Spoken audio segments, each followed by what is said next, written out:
नमस्कार दोस्तों, मैं श्रेयांश शर्मा स्वागत करता हूं आपका हमारे YouTube channel science with Sharma ji पर।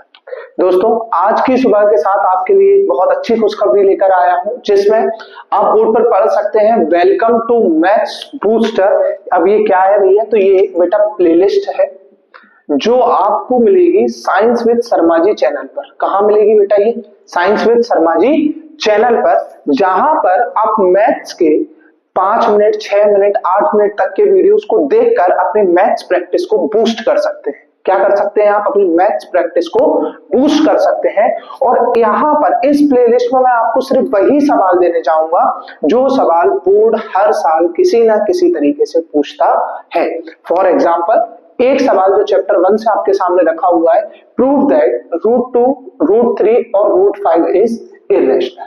चलिए, तो आज की हम शुरुआत करते हैं। मैं हूं श्रेयांश शर्मा और आज हम पढ़ने जा रहे हैं मैथ्स बूस्टर प्लेलिस्ट का सबसे पहला सवाल, जो कि चैप्टर नंबर 1 से है, और उसे आज हम पूरा प्रूव करेंगे। तो बने रहिए हमारे साथ। अगर आपने अभी तक वीडियो को लाइक और सब्सक्राइब नहीं किया है चैनल को, तो कर दीजिए और आज हम आगे बढ़ते हैं। चलिए, तो जैसा कि बाकी जो हमारी एनसीईआरटी की बुक है, स्कूल टीचर्स हैं, वो इन चीजों को समझाते हैं काफी अच्छे तरीके से, लेकिन कुछ जगह पर स्टूडेंट्स के दिमाग में एक डाउट रह जाता है कि इनको हमें कैसे प्रूव करना है। तो एक किसी का भी मैं एग्जांपल ले लेता हूँ, √2, √3, √5, जो भी मुझे लेना है। √3 में एक एग्जांपल ले लेता हूँ। तो सबसे पहले मुझे इसका असम्पशन देना है, ये इसका सॉल्यूशन है। सबसे पहले मुझे ये असम्पशन लेना है कि जो √3 है वो इरेशनल ना होते हुए रैशनल होता है। अच्छा, इरेशनल नंबर क्या होता है? ऐसे नंबर जिनको जब हम डिवाइड करते हैं, जिनकी जो पॉइंट वैल्यू आती है वो नॉन टर्मिनेटिंग रहती है और रिपीट भी नहीं होती, मतलब वो डायरेक्ट चलती जाती है। जैसे फॉर एग्जांपल 0.247692815, ऐसे कुछ भी ये वैल्यू जो आगे एंड तक इंफिनिटी तक चली जाएगी, ऐसे नंबर्स को हम इरेशनल कहते हैं। ठीक है, चलिए, तो यहाँ पर हम सबसे पहले मानते हैं कि लेट √3 बी, लेट से शुरू करेंगे आप सवाल। Let √3 be a rational number. √3 be a rational number. √3 एक कैसा नंबर है बेटा? √3 एक रैशनल नंबर है। इसका मतलब √3 जो होगा उसको मैं p/q के फॉर्म में लिख सकता हूं, लेकिन यहां पर सबसे इंपॉर्टेंट बात है बेटा, ये आपको लिखना पड़ेगा where p and q are coprime.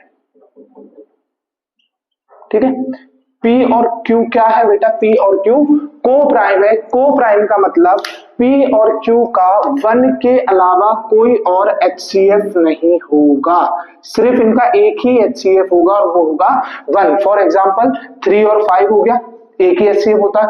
5 और 7 हो गया, है ना? 7 और 11 हो गया। तो ये जो नंबर्स हैं ये आपस में कोप्राइम है, इनका 1 के अलावा कोई दूसरा हाईएस्ट कॉमन फैक्टर है ही नहीं। ठीक है, चलो आगे बढ़ते हैं उस चीज पर। अब अगर मैंने ये लिखा कि √3 इक्वल टू p/q है, तो अगर मैं स्क्वायरिंग बोथ द साइड कर देता हूं, इन दोनों तरफ मैं स्क्वायर कर देता हूं, तो मेरा बनेगा √3 square is equal to p/q का स्क्वायर, है ना? p/q का स्क्वायर। अगर मैं इस रूट को खोल देता हूं तो √3 का स्क्वायर 3 p²/q², यही होगा। चलिए ठीक है, आगे बढ़ते हैं। तो अगर मैं आपसे कहूं कि इस q² का इधर मल्टीप्लाई कर दूं, 3q² p², 3q² p² आपके सामने वैल्यू आ जाती है। तो यहां से आप कह सकते हो 3 divides p², which means 3 also divide p। ठीक है, अच्छा, अब ये मैंने कैसे कह दिया, ये असम्पशन मैंने कैसे ले दिया कि 3 अगर p² को डिवाइड करता है तो 3p को भी डिवाइड करेगा, क्योंकि बेटा 3 एक प्राइम नंबर है, और जब भी कोई प्राइम नंबर किसी नंबर के स्क्वायर को डिवाइड करता है तो वो उस नंबर को भी डिवाइड करता है। यहां तक की चीजें आपको क्लियर है? चीज समझ में आई बेटा आपको? ये नॉर्मल था यहां तक का पूरा पोर्शन, है ना? चलिए आगे बढ़ते हैं। अगर 3p को डिवाइड करता है, इसका मतलब 3 के टेबल में कहीं ना कहीं p आता होगा, तभी 3p को डिवाइड करता है। तो हमने एज्यूम किया, मैं एक लाइन बना देता हूं पहले यहाँ पे, हमने एज्यूम किया। अच्छा, ये वाला पोर्शन आपको विजिबल है? यहाँ तक का पोर्शन विजिबल है आपको? मैं एक बार देख लेता हूँ। ठीक है, हमने एज्यूम किया विजिबल है। हमने एज्यूम कर लिया कि जो 3 है वो p को डिवाइड करता है c टाइम्स में। कितने टाइम्स में करता है बेटा? 3 को जब मैं c से मल्टीप्लाई कर देता हूं तो 3 के टेबल में कौन आ जाता है? p आ जाता है। मतलब 3c को डिवाइड करता है 3p को डिवाइड करता है c टाइम्स में। ठीक है, अब अगर यहां पर p की वैल्यू 3c है तो ये p स्क्वायर की जगह मैं ये वैल्यू पुट कर सकता हूं।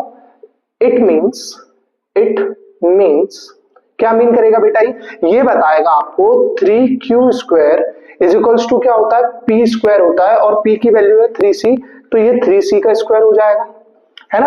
अब अगर ये 3c का स्क्वायर हो गया, तो यहां से मैं लिख सकता हूं 3q square is equals to 9c square. यही लिखूंगा ना, 3q square is equals to 3 का स्क्वायर 9 और c का square c, 3q square is equals to 9c square. ठीक है, यहां से मुझे वैल्यू मिलेगी 3 से 9 को मैं कट करूंगा तो q square is equals to 3c square. क्या मिला मुझे यहां से? q square is equals to 3c square, यानी कि मैं लास्ट में लिख सकता हूं 3 divides q square, so 3 divides, क्योंकि देखो q स्क्वायर की वैल्यू 3c स्क्वायर है, तो अगर मैं 3 को यहां ले आऊंगा तो एक इंटीजर मिलेगा मुझे c स्क्वायर नाम का। इसका मतलब 3 जो है वो q स्क्वायर को डिवाइड कर रहा है। और फिर से वही चीज, अगर कोई प्राइम नंबर किसी नंबर के स्क्वायर को डिवाइड करता है तो वही प्राइम नंबर उस नंबर को भी डिवाइड करेगा। सो 3 ऑल्सो डिवाइड्स q। ये चीज आपको समझ में आई? बेटा, हमने यहां से 2 इंटरफेरेंस निकाले। पहला हमारा ये था 3 ऑल्सो डिवाइड्स p और दूसरा हमारा था 3 ऑल्सो डिवाइड्स q। यहां तक की सारी चीजें क्लियर है आपको? विजिबल भी है, मैं एक बार पूरा जूम भी कर दूंगा इन द एंड। चलिए, इसका मतलब p जो है उसका एक फैक्टर 3 निकल के आया और q जो है उसका भी एक फैक्टर 3 निकल के आया। लेकिन आपने यहां पर कहा था कि p और q को प्राइम है और इनका HCF मतलब इनका सिर्फ एक ही कॉमन फैक्टर होगा जो कि 1 होगा। लेकिन उसके अलावा आपने क्या प्रूफ कर दिया कि इन p और q का एक और कॉमन फैक्टर है जो है 3। इसका मतलब हमारा अजम्पशन रॉन्ग था। तो यहां पर आप लिखेंगे this makes our assumption wrong।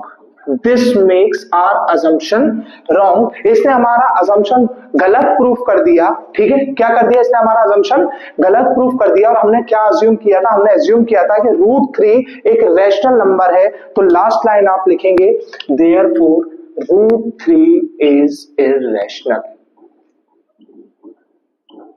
irrational number। चीजें क्लियर है बेटा आपको? सेम प्रोसेस जब आप √2 या √5 के साथ करते हैं, बिल्कुल सेम आपको यही लेके चलना है। ये आपको full out of full marks दिलाने वाला है बोर्ड एग्जाम में यदि ऐसा कोई सवाल पूछा जाता है तो। एक और टाइप का इसमें सवाल बनता है, जैसे बनता है 5 - 2√3 इरेशनल या रैशनल है। तो अगला वीडियो जो आएगा वो आपका इस वीडियो के इस क्वेश्चन के ऊपर आने वाला है। ठीक है, प्लेलिस्ट का नाम याद रखिएगा। क्या नाम है बेटा आपकी प्लेलिस्ट का? आपकी प्लेलिस्ट का नाम है मैथ्स बूस्टर। क्या नाम है बेटा? Maths booster. ठीक है, और अभी के लिए सिर्फ ये क्लास 10th के वीडियोस देगी, लेकिन कोशिश मैं ये करूंगा कि बहुत जल्दी 9th, 8th और 11th के वीडियोस में मैं इसमें ले आऊं। ठीक है, तो इन चीजों को आपको ध्यान रखना है। और बाकी ये क्वेश्चन आपके सामने है, एज इट इज आप सॉल्यूशन लिखिए बोर्ड एग्जाम में, आप पूरे नंबर लेके आने वाले हैं। ठीक है, थैंक यू।